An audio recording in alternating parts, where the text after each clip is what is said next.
Univers d'atomes. Pour découvrir le secret des objets qui nous entourent, il faut descendre l'échelle des dimensions jusqu'aux atomes.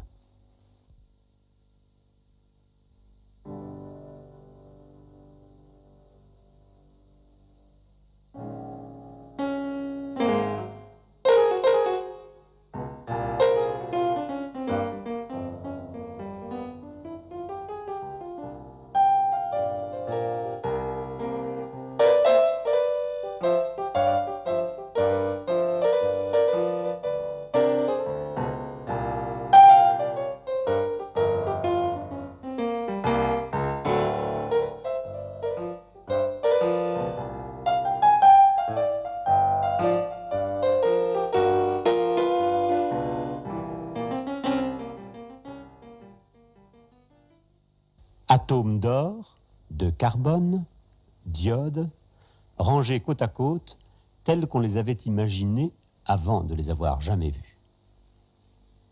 Voir les atomes, très bien, mais comment les reconnaître? Et puis d'abord, qu'est-ce qu'un atome?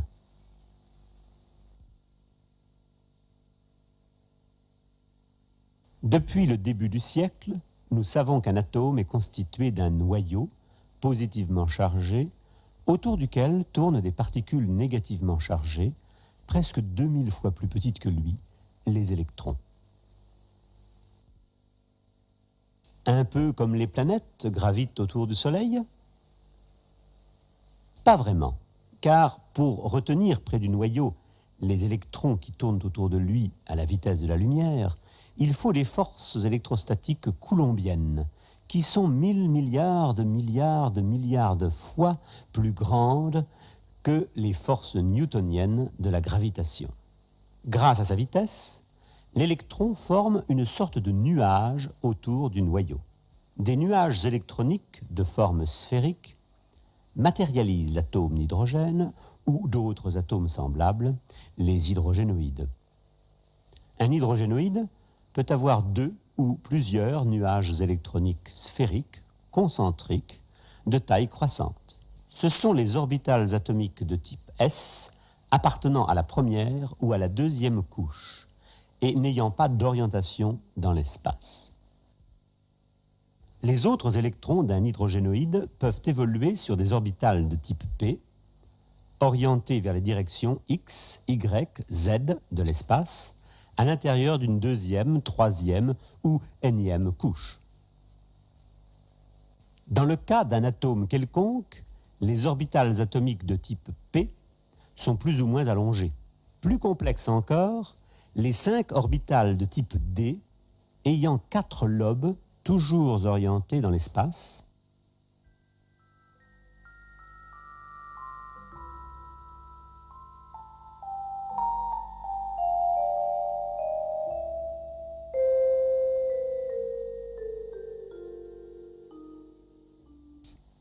ou les 7 orbitales de type F, ayant chacune jusqu'à 8 lobes, dont chacun avec une orientation différente par rapport aux autres.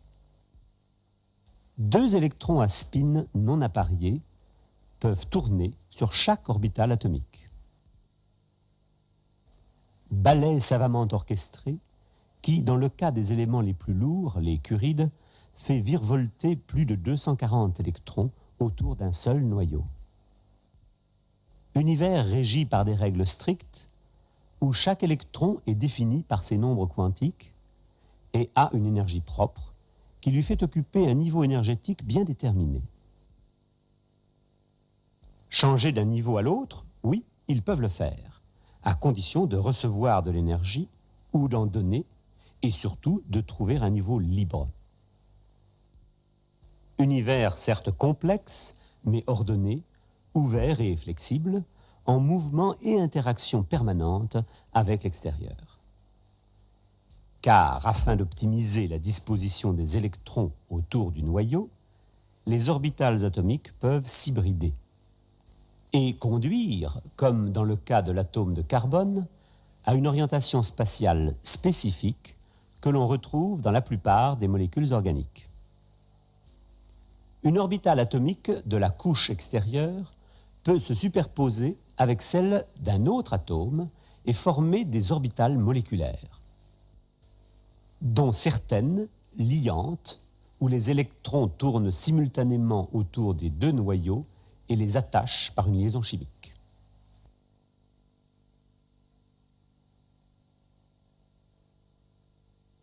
Des molécules simples, comme celles de l'hydrogène ou de l'azote,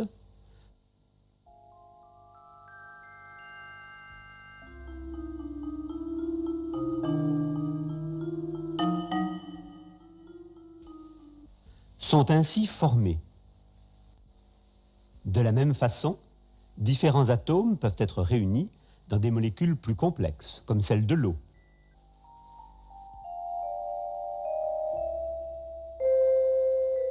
De l'éthylène.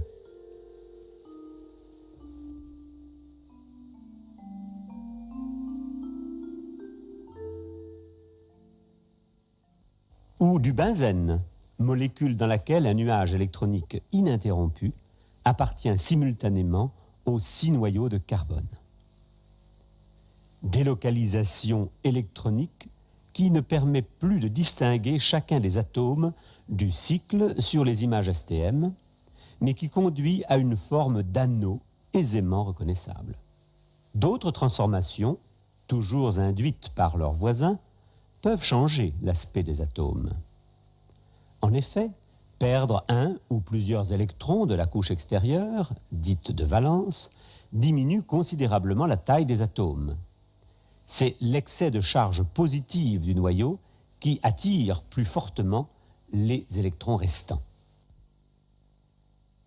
En revanche, gagner un ou plusieurs électrons sur la couche extérieure conduit à un ion négatif de taille plus grande que l'atome d'origine.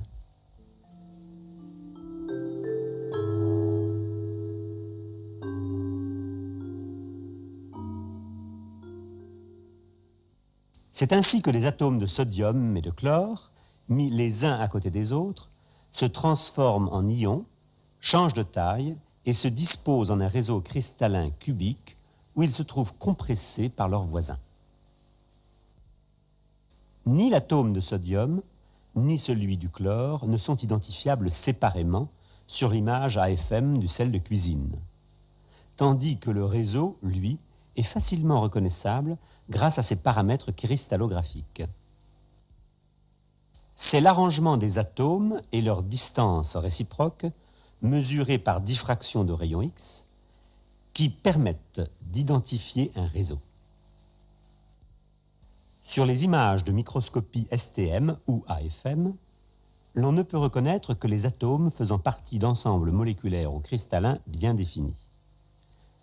Car les atomes livrent leurs secrets seulement si l'on compare leurs images avec les images théoriques calculées par des ordinateurs puissants à partir des données cristallographiques et de chimie théorique.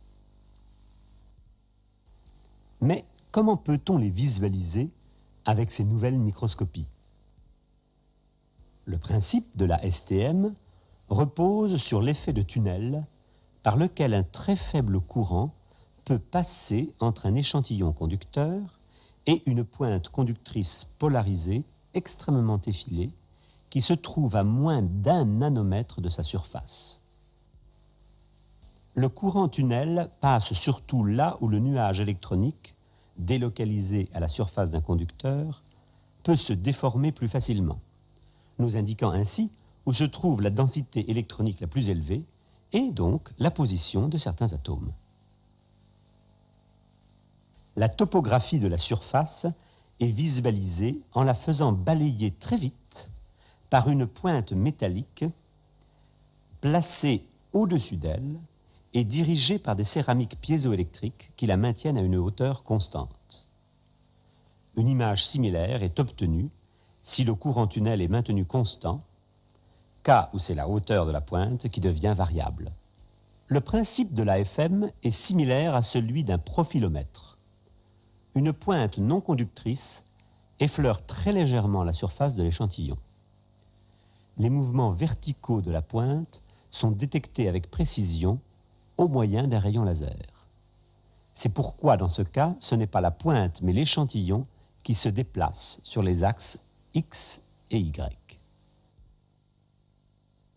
En microscopie de force atomique, l'atome terminal de la pointe entre en contact direct, répulsif ou attractif, avec le nuage d'électrons appartenant aux atomes de surface. Sur l'image topographique obtenue en AFM, l'on voit les densités électroniques totales qui laissent deviner la position des atomes. Pour un même échantillon, la microscopie à effet de tunnel nous montre, grâce à l'interaction pointe-échantillon créée par la différence de potentiel appliquée, l'onde de densité électronique. Les deux images semblent différentes, mais confrontées au modèle théorique, elles indiquent la même topographie et les mêmes distances entre atomes. Mieux encore, les images STM et AFM du graphite pyrolytique orienté sont similaires, mais il ne s'agit pas des mêmes atomes. En STM, les atomes des sites B sont mieux vus, alors qu'en AFM, ce sont les atomes des sites A qui donnent le signal le plus important. Les microscopies à sonde locale permettent d'imager les surfaces de nombreux matériaux sous vide, dans l'air ou dans un liquide, et même de suivre en temps réel des réactions chimiques ou biochimiques. Mieux encore, en imposant des interactions suffisamment fortes entre la pointe et l'échantillon, l'on peut modifier de manière contrôlée la surface de ce dernier. L'on peut ainsi écrire ou dessiner avec des atomes ou des amas d'atomes. Une nouvelle révolution industrielle commence, celle des nanotechnologies, pour un univers d'atomes au service des hommes.